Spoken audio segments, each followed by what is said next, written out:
Aji Anwari, pimpinan Ponpes Hidayatul Hikmah Al-Kahfi di Kota Semarang, Jawa Tengah ditetapkan sebagai tersangka.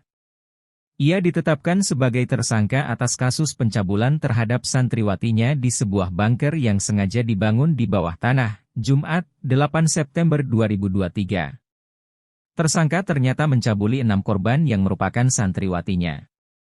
Kasat Reskrim Polrestabes Semarang, AKBP Doni Lumbantoruan mengatakan, Bayu Aji ditangkap di Bekasi pada 1 September 2023. Pihak kepolisian sebelumnya sudah berupaya melakukan pemanggilan sebanyak 2 kali. Kini tersangka sudah mengakui perbuatannya dan sudah ditetapkan sebagai tersangka.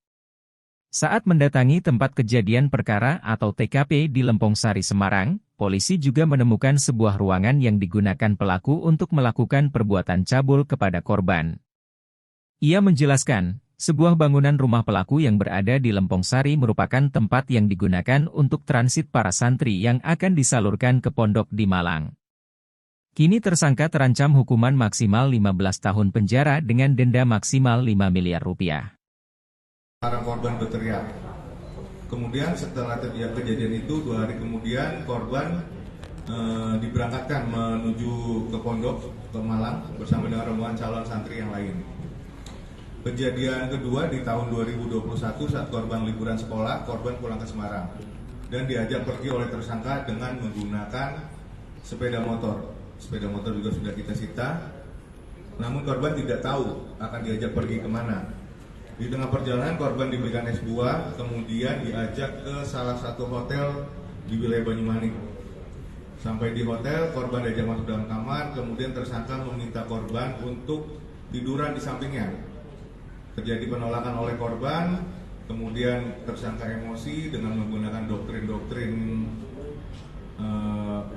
bahwa seorang anak harus menaati orang tua dan lain-lain, akhirnya membuat korban melakukan secara terpaksa atau mengikuti secara terpaksa apa yang diinginkan oleh tersangka.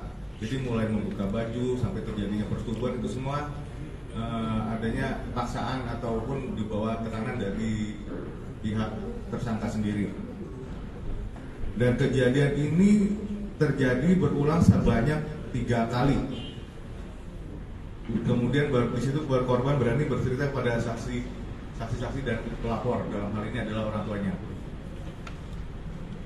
Dari proses ini kita lakukan penyidikan sampai dengan kemudian pemanggilan tersangka ya.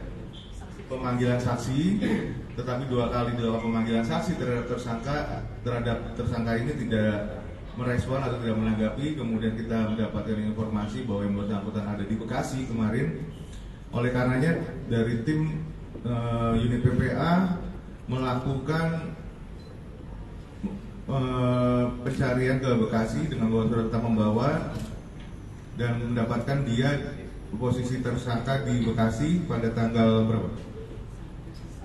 1 September 2023, kemudian langsung dibawa kemari dan kemudian sudah dilakukan pemeriksaan baik sebagai saksi maupun sebagai tersangka terhadap yang bersangkutan, dan yang bersangkutan mengakui atas perbuatannya tersebut.